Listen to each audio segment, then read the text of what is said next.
Hello and welcome to episode 198 of the official EstablishTheRun.com podcast. My name is Adam Levitan, as always, joined by Evan Silva. And today we have a very, very special guest. This is a young man who has carved out a specialty, carved out a niche. You guys know how much I love talking to specialists. He's analyzed stadium structures to understand wind patterns. He's tested snow and sleet and rain and hail.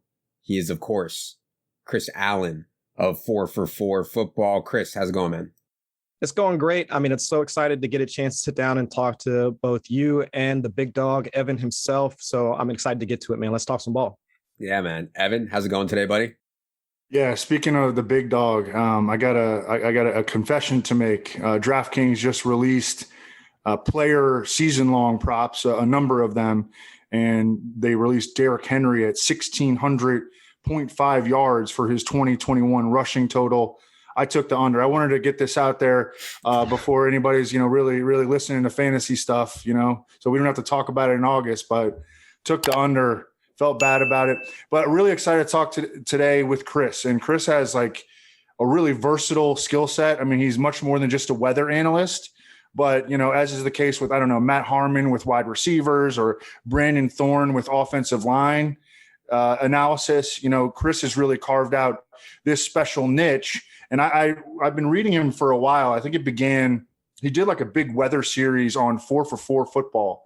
And, just the most in-depth weather analysis that you've ever seen. I don't think that anybody in the fantasy community can even touch this level of depth of analysis in a niche area. And, weather analysis on a week-to-week basis is one of the, especially when we start to get into the months of like November and December, is something that people worry about, whether it be DFS or their season-long lineup decisions. So a lot of value, I think, will come from this conversation. I think the listeners are going to be blown away at the kind of stuff that Chris gets into. Evan, you mentioned that you bet the under on the big dog. Did you also hire someone to do your yard work also at the same time, or is that kind of the parlay that you hit there? No. I do my own yard work. Yeah. By the way, I've also started looking through the props that Evan is talking about, and that'll be in the draft kit. I'll be writing up all the props that I take. There's definitely some good stuff out there. So if you have the draft kit, that'll be up very shortly. Probably by the time you listen to this, we'll have some stuff up in that article to check out for season-long props, which are just, incredibly soft. Incredibly soft. But you do have to tie up money for the whole year. But it is what it is. Before we get into it here today, I want to remind everyone this podcast is indeed brought to you by our friends at Underdog Fantasy. Best way to get ready for the season is to be in real money best ball streets. You can upload our rankings for the format and get a really good feel for how you view players, how the market views players. All ETR draft kits subs or bundle package subs get $10 to use on Underdog for free.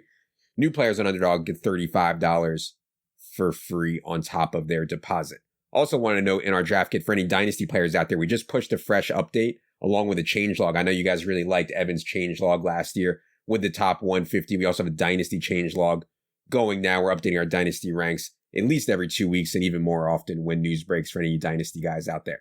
All right. Wanted to get into this because the reason that I really wanted to do this was because, it never fails. As Evan mentioned, every single season, there are a handful of weeks that have weather implications and people freak all the way out, like completely lose their mind. Dozens and dozens of tweets, people asking about the weather, all the questions on the last minute live stream about the weather. And I get it to some degree, right? No one wants to look like a clown by playing a dude who was drawing dead before the game even started because the weather is so bad, right? And it's like, I get it. But I think in a lot of times there's a lot of overreaction to it, although I'm not an expert, and that's why we have Chris here. But I think having like an actual understanding of what we're looking for, what matters, where to find it now in June is really important. Like a proactive approach instead of reactive when we see the weather. But first I got to ask you, Chris, how did you get into this? Did you have like a meteorology background or how did you get into this whole intersection of weather and fantasy football? So I got started actually writing around the 2016 period, 2016, 2017, because I was listening to a number of fantasy podcasts. Like yours, listening to Evan, Sig Bloom, like all those guys out there doing analysis. And I remember vividly It was week 5, 2016 season, week 5, where Baltimore was playing Washington. And it was going to be a Deshaun Jackson, and he was going to absolutely torch Sharice Wright. And it was just to be an absolute print fest, like from a DFS perspective. And he actually wound up, I mean, he's completely busting in that game. I think he went like 3 for 35 and like 0 touchdowns, something like that. Kirk Cousins did fine, because I think he wound up going to the Pro Bowl that season, if I'm not mistaken. But that was like all the analysis that I heard after that game was, well, there was, I think, some high winds in that area for that particular game. We don't know if that affected it or not. So that was the reason why Deshaun Jackson didn't wind up performing as we expected him to. And me being the guy that was like basically left holding the bag, like after paying, like putting a whole bunch of money into him, I was like, well, what the hell? I mean, does wind speed or does like weather actually impact fantasy football? And if so, how much? And that's what started the whole research into looking at historical references, trying to figure out how quarterbacks are affected, how receivers are impacted as a result, and then kind of just diving into it there, like in just getting deeper and deeper into it, looking at distributions in terms of like how quarterbacks might actually look at running backs more often, and just trying to disprove some of the general narratives that we have associated with weather. I know a lot of other folks that are in the fantasy industry, they have made their name, I mean, from like doing stuff like you guys mentioned earlier with like Matt Harmon, doing reception perception. There are folks out here, doing like TikTok stuff like left and right. But my dumbass, like I actually chose like the max no sex route and actually like tried to dive into something that only people care about on like Saturday night, Sunday morning. But you're going to fit right in then, Chris. You're going to fit right in. Yeah, but I mean, shout out to me. I mean, I was already married like beforehand, but regardless, I mean, it was just a way for me to, I guess, get a foothold like into the industry, but then also allow me to also branch out. Cause no, I don't have a background in meteorology. I'm not like Kevin Roth, like who works over at like Roto Grinders or anything like that. I have a engineering background, aerodynamics, structural mechanics is my background. That's what I do like during the day, but at least being able to look at like analytical trends, just like any of the other folks that are doing analysis out there, I can at least provide that insight, and then whatever references or I guess common sense approach to looking at data that I can provide. That's how I've typically looked at doing this so far. Yeah, no, I love it. I think it's so interesting. I mean, I'm curious though, when you said you started to look into it, like how do you even start to look into it? Where do you get historical weather, like wind speeds and rain? And what was your process for figuring out all this stuff when you first started? So Pro Football Reference, they're pretty decent, like in terms of having most of the like game day, like actual game day data, and looking at some of the blogs or like some of the papers that have come out like from PFR. It looks like they pull their information from like local airports. So the problem that can exist is that whatever airport that happens to exist in the area isn't as close to the stadium as we would like, but you at least get a decent look at what the weather is going to be. So, but my issue though is that they only give you the start of the game, or they also give you the average across that entire day. We don't really know what's happening in real time, and so that's where I do have a data set that takes in that PFR data, and it gives you that one single point. But we do know that things change like throughout a game. We can see like gusts kick up, rain starts to pour harder, snow starts to come down harder. So that's where I actually turn to Weather Underground. They do have historical hourly observations, and that's where you can actually start to get a bit more granular with your data set, so you can figure out if things actually stay the same like throughout the entire game, if things change like throughout, because they do provide like hour by hour, and then you can see whether or not actually what we have is actually correlated to like what we see in PFR. And for the most part, it's correct, but I have had to make some adjustments just based off of the data that I found. Leading up to the games, I think one of the biggest factors that drives the tweets and the levels of concern is like there will be a reporter, like literally 2 hours before the game out there, and like you'll see it snowing in the background, and they're talking about the torrential weather outside, but if you actually look at the weather forecast, like the snow will have stopped. There was a tarp on the field. They just pull it off. The snow disappears, and it's sunny, and it's not 10 a.m. anymore. It's like 1 p.m. and like it's nice outside, and then everybody got worried about, seeing that graphic of the reporter with the snow in the background. So that, I don't know, that's just a random thought that occurred to me. And whereas, you're talking about these, looking back in hindsight at the weather, but what really, really moves the needle for these people that are concerned in DFS is like these reports before the game. Yeah, and I agree with that. And that's where I try and take some of that into account just to confirm like what's going on. But then like you just mentioned, Evan, you have to make sure that like, what time are we looking at? I remember a game, when was it? I think it was week 8 or 9. Buffalo was playing the Philadelphia Eagles 2019 season, and it was just absolutely pouring. I believe the pre-game report showed like the flags like over top of Highmark Field for the Bills. I mean, just flapping in the wind, like going absolutely nuts. And like nobody wanted to play Josh Allen. Nobody wanted to play like Carson Wentz or any of the skill players or anything like that. And my response, or like me looking at it, was, let's look at this objectively. Let's look at this situation objectively. I mean, we know that regardless of if Josh Allen like is going to be an accurate thrower or even just an efficient thrower, we do know that he can wind up getting there on his legs. I think he wound up scoring, like 19 fantasy points or something like that. He still wound up being within the QB1 conversation. But it's, again, trying to take all that into context and not just looking at a single situation, relying on just like these old narratives that for the most part aren't necessarily true, and then making the most optimal decisions based off of that, because we do know that fantasy players, especially quarterbacks and mobile quarterbacks, can get there in multiple ways. And so that's at least one of the examples that at least made me focus on my analysis and take into account the range of outcomes for players, especially like Josh Allen. Yeah. Okay, you've alluded to it here. I think we need to boil this down to the bottom line here. And because my impression is this is a smaller list than people realize. What actually matters significantly? What should people actually be worried about when it comes to weather? All right. So in order for me to do this, I guess I got to put on my nerd hat like real quick in order to do this. Hold on a second. So let's talk about this objectively. All right. So we've got, over the past 5 years, my data set that goes back to, I think, the 2016 season. I've got about 1,200, just 1,200 games in total. But if you actually start to adjust for the games that were actually played outdoors, that kicks you down to about 900 games. So that's a smaller sample size, right there. And then if you actually try to look at the games that have wind speeds of over 15 miles an hour, so that's where most folks start to get antsy, you're down to about 200 games. So that's 20% of those total games. If you look at over 20 and 25 miles per hour, and that's where things really start to get different, or folks really start to want to make different decisions, you're down to about 20 games.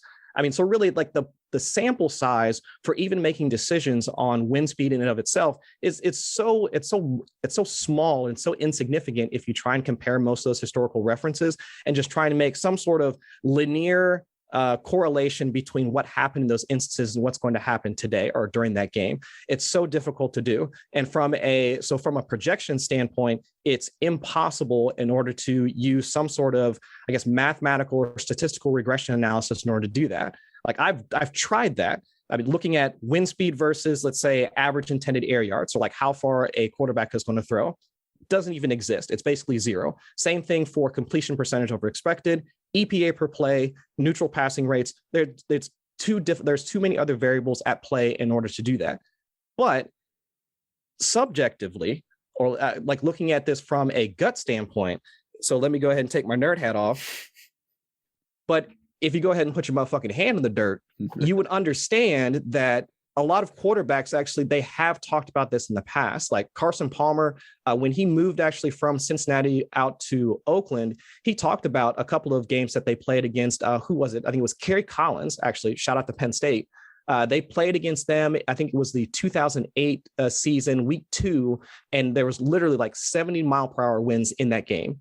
But Kerry Collins actually had close to 100. It was his QBR was 100 in that game.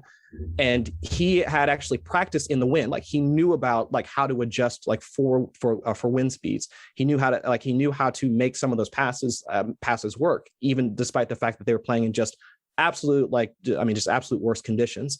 We've also heard about Bill Belichick dunking footballs in water, stuff like that, like old school stuff to make sure that players can adjust to those conditions. So objectively, we know that there is an impact. So for wind, I start to raise my eyebrow like around the 25 mile per hour. That's one of the thresholds that I start to look at other options. Anything before that, it really does come down to a case-by-case basis. And I'm sure we'll get into it later. But in terms of case-by-case basis, it also looks at what stadium they're playing at, whether it's an open stadium like like Gillette Stadium that has like that large that funnel at the north end section of the field. If it also has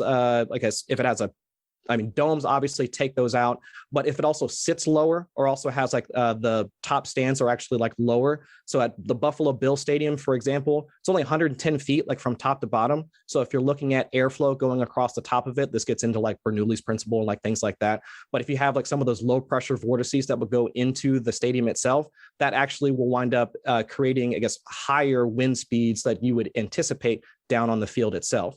But it's just, that's where the case-by-case basis comes into play, like when I referenced Josh Allen earlier. But for the most part, 25 miles an hour per wind for rain, and we'll probably talk about this a bit more earlier, unless you can actually see the rain actually coming down like from the camera, just the normal view, which at that point is a precipitation rate of about 0.05, 0.06 inches per hour. Other than that, if it's just a drizzle, I don't care. And then for snow, you really are looking at, you want it to actually be sticking and see it on the field. But those are all extreme cases, right? Those are like, that's where you start to make your moves. That's where you start to change your roster. But other than that, it's more of just I'm going to approach the game as I normally would and not try and double count the situation like most folks wind up doing.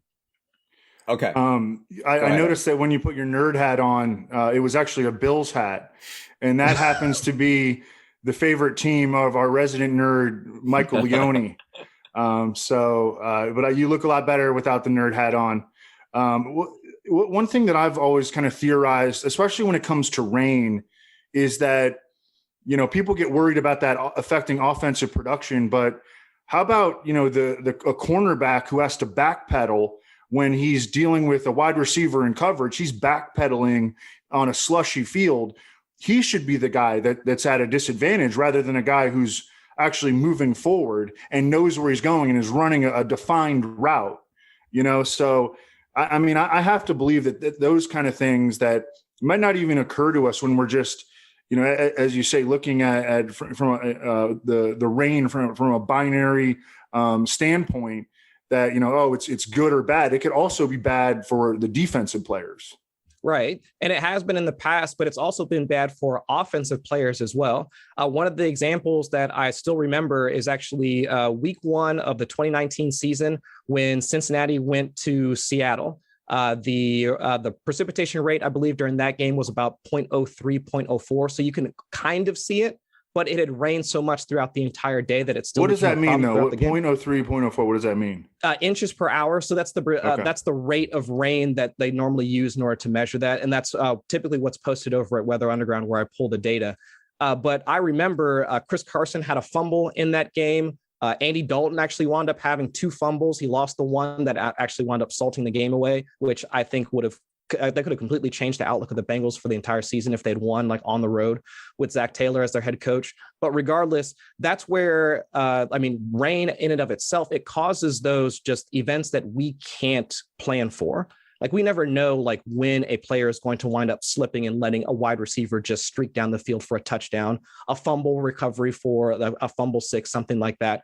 But when you do have like rain at that level, the water does wind up accumulating. Slips can happen. And that's where we wind up seeing things change and like could be in our favor or against us. So that's where I've taken a look at like stadium structure and looked at stadiums that actually do provide like either they use like the synthetic turf with the fibers that allow the rain to actually wick through, and they have the drainage systems that actually collect the water.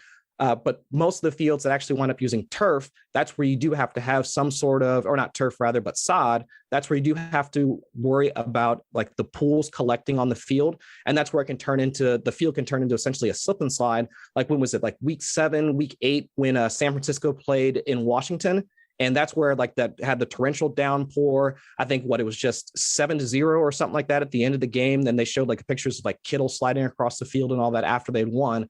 But that's where, like, again, and that's another extreme situation, but that's where like those types of things like can happen on the field where you do have to account for that. Okay. I have more questions about wind because I know that everybody loves to talk about wind and we sound super smart when we say nothing matters except for the wind. Where do you go to get these wind measurements? I go to AccuWeather all the time and it says, oh, it's 20 mile an hour winds. Does that mean gusts or does that mean sustained? That's my first question. And I guess my second question is, where do you go to find accurate measurements for what the wind will be between the 1 p.m. and 4 p.m. Eastern window? I use Weather Underground personally, and I believe I've looked at AccuWeather a couple of times. I believe the number that they typically report is sustained. There should be a second number provided that will say like gusts up to blah, blah, blah, like afterwards. And for me personally, and I've talked about this a couple of times, I do not care about gusts. I really don't. I mean, we don't know when they're going to happen. We don't know how long they're going to happen. And if that's something that we can't even plan for, I would much rather look at the condition that's going to happen. So if the prediction is going to be like 20 miles per hour sustained, 30 miles per hour sustained, or whatever, that's the number I typically roll with. But there's two components to wind, right? It's not just how fast it's blowing, but in what direction it's blowing as well, because that's where you can wind up having something like a cross breeze, which can wind up affecting a quarterback's accuracy, but it just depends on how fast it's going. Right. Okay. I remember one time people were freaking out about the wind, and I live like a mile from Eagles Stadium, and I go outside, and all the reports are it's 20, it's 30 miles. I go outside, I don't feel anything. What is there? And maybe I'm just a cynical guy. I trust no one. I believe no one. But these reports, like, is it possible to have a reports of 20, 25 mile an hour wind at the Eagles Stadium a mile away, and I walk outside and I feel no wind whatsoever? Or is that just like a one-off thing where it was just a weird thing? It could be part of both. I mean, if they're measuring it at the stadium, like I talked about earlier, depending on where you're standing at. So let's say like if they were standing like in the tunnel, like as the players go out, like you're standing there in an area that has like a smaller square footage. So you actually are creating like a high pressure area. And so the air like might actually look like, like it might actually feel like it's 30 miles an hour or something like that. So depending on where you happen to be standing, I mean, it's entirely possible that they could wind up experiencing something that's like in 25 miles an hour, 30 miles an hour, where you just standing outside. I mean, my gosh, you're probably only going to feel like 10 miles an hour or like essentially nothing. Right. And like I mentioned earlier, like depending on the stadium design itself, those low pressure pockets that a stadium can create just based off how the size of it. I mean, it might wind up kicking up like the wind speed just in that particular area where the reporter might be standing. We got a question from KZ. He said, what stadiums are built to withstand windy conditions, if any, which are not? Are there any stadiums that stick out in your mind that are like, hey, even if it's 30 mile an hour winds reported, it doesn't matter, the stadium blocks it so well, or the opposite where winds really whip within a certain stadium?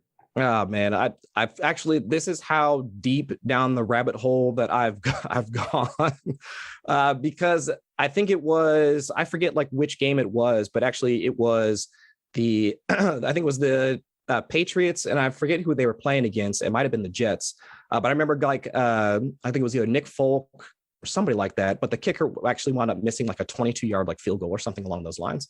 But it was because of they were down in that section of Gillette Stadium, like I'd mentioned earlier, where you do have that funnel.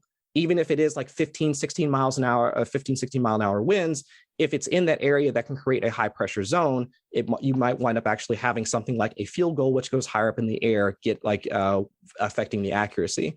So that's where I started looking into stadium design and all that. So if it's completely closed off,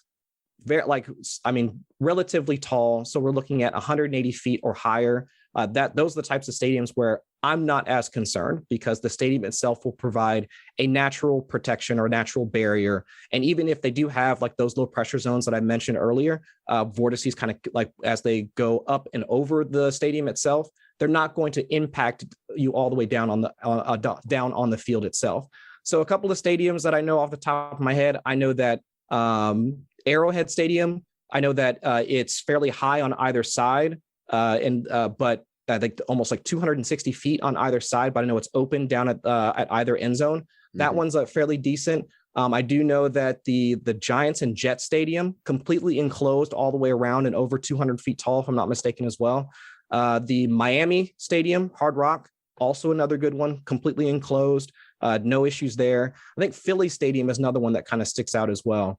But I know those off the top of my head, like and also the Brown Stadium as well. I think over like 170, 180 feet, that will provide at least a decent protective barrier. And I know that a couple of games that Baker Mayfield has had to play where it's 25 miles an hour, which again, that would be about the threshold where I would be making other options. No issues at all. I've actually gone back and watched some of those games on Game Pass, and you can even see like when they score a touchdown and they got the flags over top of the field goal post, barely whipping around at all, despite the fact that the weather in that area is at least at the threshold where we would start to make other decisions. Yeah. What about the other way? Any stadiums come to mind that are especially bad for wind?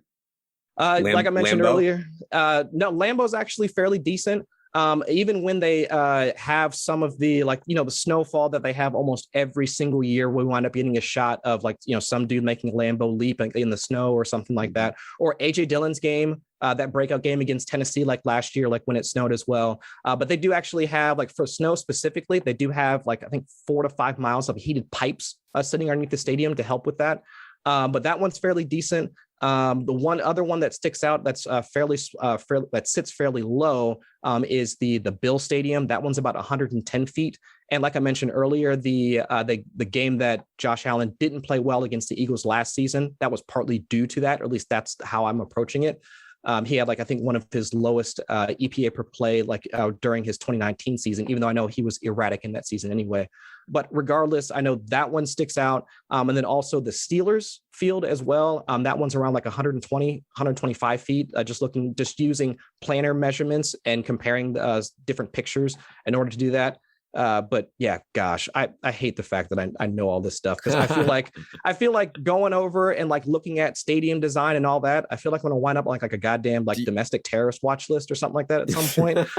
But either way, I mean, I think those are the stadiums that stick out the most. Do you have somewhere every stadium written down somewhere where hey, the game's coming up and I can check real quick, be hey, this stadium XYZ? Oh yeah, I've got spreadsheets already that have each of the stadiums where they play at, because I use a number of Python scripts to kind of pull everything together, and then before each week I have a script set up to scrape all of the weather data from underground. I got another script that will wind up integrating that with the information I know about each stadium. And then afterwards, it'll spit out, okay, these are the games that we need to look out for and why. And then I'll do a quick write-up on each. Okay. Yeah, I'm going to need access to those sheets. Thank you in advance. I love that there's a site called Weather Underground. They're the rebels of the weather world. They're what's it's kind of wild. But and for a time they were providing, they still do. They have they have a free tool where you can just go back and look at hourly observations for any time in any place and whatever. And they used to have an API that you can tap into and just pull all that stuff. So Leone and all the rest of the folks, they would just have a ball being able to pull that stuff. But I know they shut it down a couple of years ago. Right. Okay.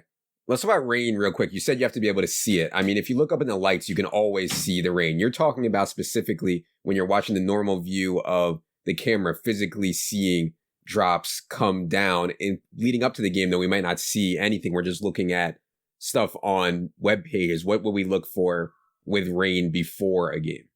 Yeah, that's what you really need to be able to see. If they're showing any of the pregame shots of players down on the field, or just showing the normal shot, as you would as the game is being played, if you can't see anything, there's really no issue at all. So typically that's in the range of 0.01 to 0.03 inches per hour. And that's essentially considered a drizzle. You're not really going to notice it. You might see the rain on players' helmets and whatnot. Don't even really care. The next range, 0.04 to 0.06, that's where it can start to get into, you can start to see it and become a bit more visible. The one example that I can think of off the top of my head is I think it was, when was it? It was the Thursday night game, week 8, Atlanta versus Carolina, the one where Teddy got knocked out for a series or two. And during that game, the rain actually did kick up to about 0.67, 0.66 or 0.67, somewhere in there. And in that time frame, actually, Carolina actually wound up their passing percentage actually kicked up because I know they were trailing to Atlanta during that period of the game. Regardless, I mean, that's where if you know that that type of rain is going to be sustained throughout the game, that's where you can at least start to look at other options and evaluate like what other players might be playing at that same time. But I know it's for that game though, it was Thursday night game, so it wasn't too many options for you. But like that's where at least I would start to make other decisions if it's at that rate. Anything higher than that, torrential downpour, that's at least what it could be classified as, and that would be on the same level as that 49ers Washington game from a couple seasons ago. Yeah. What about the narrative that weather doesn't affect strong arm quarterbacks, that this is all the big dogs, the Josh Allens or whatever, they're not affected by this weather and rain and wind and stuff like that, that it's only the weak arm guys, I don't even know, Drew Brees or whoever else. What about that narrative? Do you buy into that at all? To a degree. But like, because when I looked at like, let's say completion percentage over expected for the sample that I created over the last like 5 years, it did show that there was a 58.5% drop in CPOE, like across the entire group. But if you look at the group, I mean, at least seven of those, the largest contributors to that drop were already guys that we knew were erratic throwers to begin with. Like we're talking about Brandon Allen, Case Keenum, Jake Luton, Drew Lock, even Colin Kaepernick, like in his final season with San Francisco. I mean, so a lot of those guys we already knew to be like erratic throwers, or like not necessarily the highest accurate throwers to begin with. So that's where at least the narrative kind of dies off to me, where we're essentially, it goes back to what I was talking about earlier, we're essentially double counting. Like if we're going into the situation thinking that this is going to be an accurate quarterback, then the wind is not really going to change that unless it's at one of the extremes. Right. If we're talking about playing in 30 mile per hour crosswinds, then sure, we can make an adjustment. But if it's 20, 25 mile an hour winds, regardless of the situation, if we know the quarterback's going to be accurate, then I wouldn't expect any sort of like significant deviation from them from a fantasy perspective. But if we know that one of the quarterbacks that we might want to play is an accurate thrower, is an errant thrower, then sure, we can start to look at other options. But for the most part, no real issues when looking at quarterbacks from that perspective. Can't be surprised that Brandon Allen struggles in the weather, because remember, he's the guy with the real small hands. Like his hands are so small, he actually has to throw the ball with both hands to get it to the receivers. But it's interesting. Like Drew Brees, I mean, it looks like if you just look at his career home road splits, that he would be more likely to be affected by the weather just based on that. A guy like Jared Goff, he's got somewhat small hands too. He's had historically, pretty large home road splits. He's usually playing in the good weather out in LA. The guy's from California. He grew up there. He went to college at Cal. I don't know. It seems like maybe treating players on an individual case by case basis, as opposed to trying to make broad sweeping assigning narratives to broadly. Oh, yeah. And actually, I've heard you make this point before, and I've been looking into that ever since I heard you talk about that. I actually had a chat with Edwin Porras over at Fantasy Points, trying to figure out if there's any sort of like biomechanical or from a PT standpoint, if there's anything to show that cold weather affects grip strength. And he wasn't able to find like anything specific. Like it was more for like day laborers or something like that, people out like construction workers, something like that. Nothing really applicable to the NFL. But I do have data on like hand size, like going back over like prospects. I think going back to like 2012. I think like Ben Albright, I think posted like a database of that like a few years ago. I picked that up, and I am looking into that because that is interesting that we have seen that before. And to your point, I think over half of the games that I had looked at from a cold weather standpoint, so we're talking about not necessarily extreme cold, but around the area that you would want to start making other decisions, which is about 25 degrees or less. About 42.9% of that sample actually dropped their average intended air yards, or like their ADOT, like for that game. And then also like 60% of them were dropped, their CPOE dropped as well. So I think there is something to that idea that once you do hit cold weather, like quarterbacks do have like shorter passes. They do become a little bit more errant in their throws and are a little less efficient. But like you mentioned, and I wholeheartedly agree, we can't just make the broad street like sweeping strokes and just say, well, all of them are going to be affected this way. I think it's just for a specific subset. Last thing I want to ask before we get to the listener questions is about coaching tendencies. Have you looked at, oh, it's raining. Oh, it's freezing. Oh, it's windy. Our projection for rushing rate should go up. Coaches want to run the ball more. Have you found that to be the truth, or is that more of a narrative? More of a narrative, like for at least for the grand majority, because I like looking at because I do the streaming quarterbacks column over at 4for4. So each week I'm using things like neutral passing rate and things like that to look at, well, how teams want to operate as a way to try and figure out what type of quarterback you should try and play on a week-to-week basis. So I did look at neutral passing rate across the entire split for the sample that I created. And it was actually just around, I believe, like 40%, actually 41.6% of them actually that their neutral passing rate dropped. So for the majority of them, I mean, they all pretty much stayed the same in terms of neutral passing rate. And for the ones that dropped, it was fairly insignificant. It was less than 2%, like off of their baseline neutral passing rate. So for the most part, I mean, teams typically game plan as they would for any sort of game. It's again, once you get into the extremes, like that week 10 game, like Cleveland versus, was it Oakland when they played up in Cleveland? I mean, that's when things can start to change, right? And that's when you only see Baker Mayfield dropped back to pass. I think it was maybe like 17 times or something like that. Deshaun Watson wasn't playing when they played against Houston that one time as well. So it's like that's the only time where you'd see actually teams start to make decisions based off the weather. Other than that, everything stays like pretty much at their nominal conditions. Yeah. Browns had a few games like that last year, and it kind of skewed their season-long stats, I think, as well. Browns had a few games really get messed up bad. Okay. Oh, yeah. Let's get to a few listener questions here. First one from friend of the show, Sam Hoppen. He says, what is the biggest myth about weather's impact on an NFL game that you want people to stop believing in? What is bullshit, Chris? What do people think that is not true?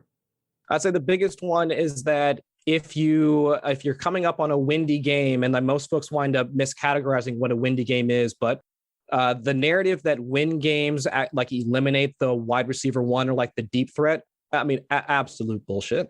I mean, there's no way, shape, or form that Aaron Rodgers, like assuming he's still in Green Bay, is going to look at a guy like Marquez Valdez-Scantling and just like, you know what? Nope, not going to throw it to you. The winds are too high. Absolutely not going to happen. Mm-hmm. And like I mentioned, he'll just not throw it to Marquez Valdez-Scantling because he knows Valdez-Scantling is going to drop it. Well, right. He's only got like a 50% catch rate, like anyway, so it's not going to matter. Right. But I mean, those are the narratives that we think of, like Deshaun Jackson, like I mentioned earlier in that game back in like 2016. We just think that because of the win, like he wasn't going to get those targets anyway. But it's stuff like that a lot of folks don't really dive into the nuts and bolts of actually what the history is trying to tell us. Sure. And like I mentioned earlier, it's those guys that weren't really all that predicated on throwing deep balls to begin with. So I think Drew Brees actually does pop up on the list of guys that in windy games, like when he's played outside, and this was towards the back end of his career, he would actually throw like shorter passes. So I guess that would make some sense, but we already knew that about Drew Brees.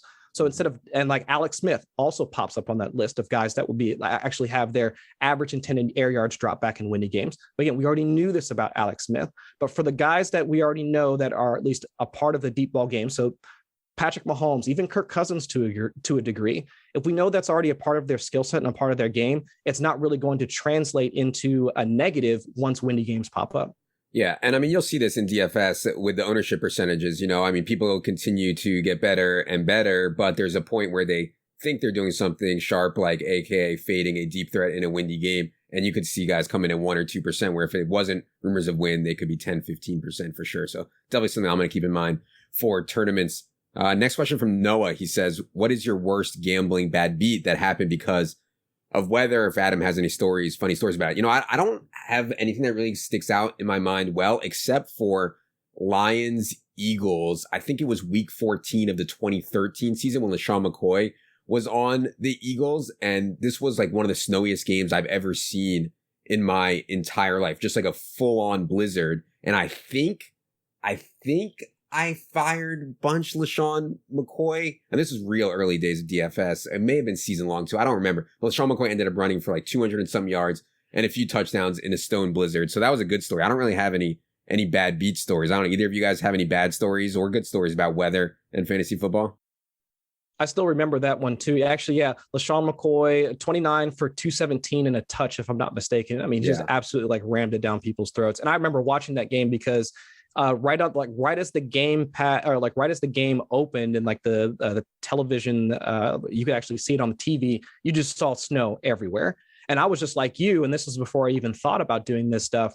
I got to pull him out of my lineups. Like, there's no way it's going to just be absolutely awful. Nobody's going to score or whatever. It's actually fairly similar. Actually, the one story that I have was actually I played Frank Gore in that game. Was it Buffalo versus the Colts? Similar situation where it was like both him and it actually was LaShawn McCoy again, both going like back and forth. I think they both like went over like 150 yards each, like during that game as well.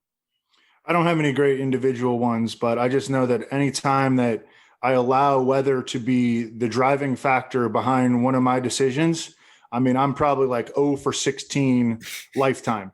So I try to stay away from that. It's very, very tempting though, you know, on those Sunday mornings when you see the TV with the reporters and it's hailing in the background.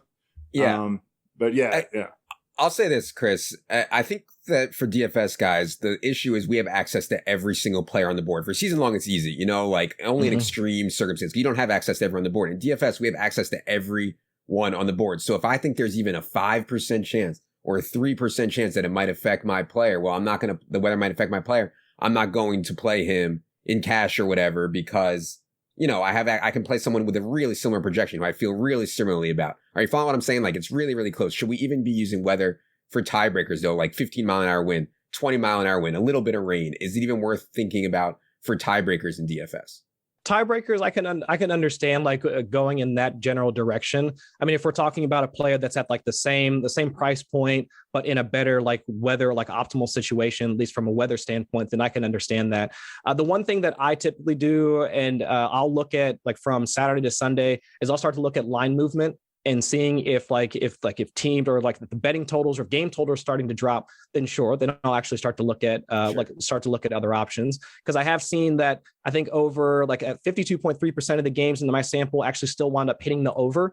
And in most of those games, they actually wound up hitting the over by more than a touchdown.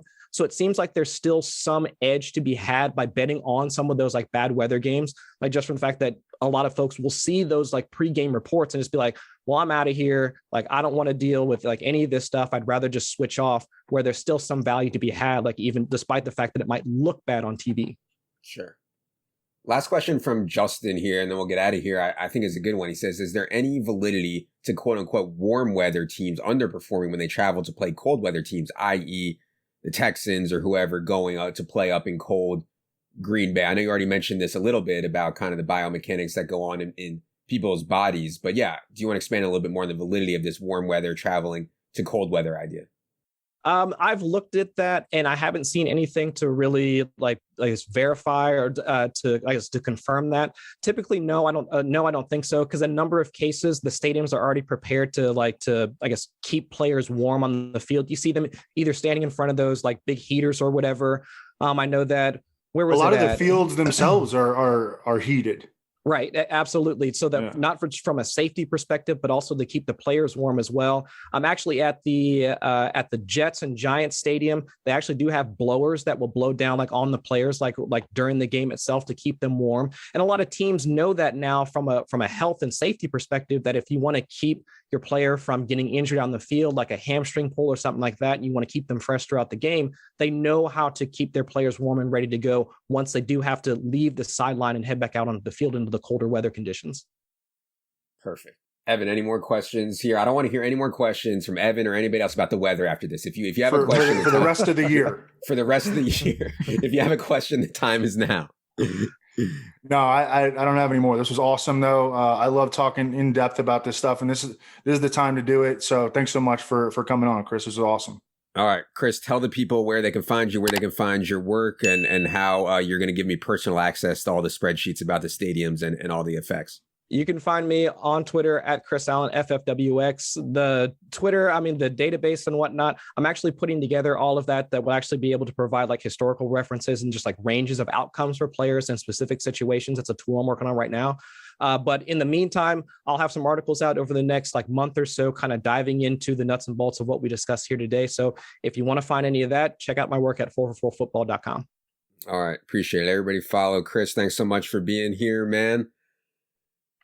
That's going to do it for producer Luke, for Chris, for Evan. I am Adam. Good luck, everybody.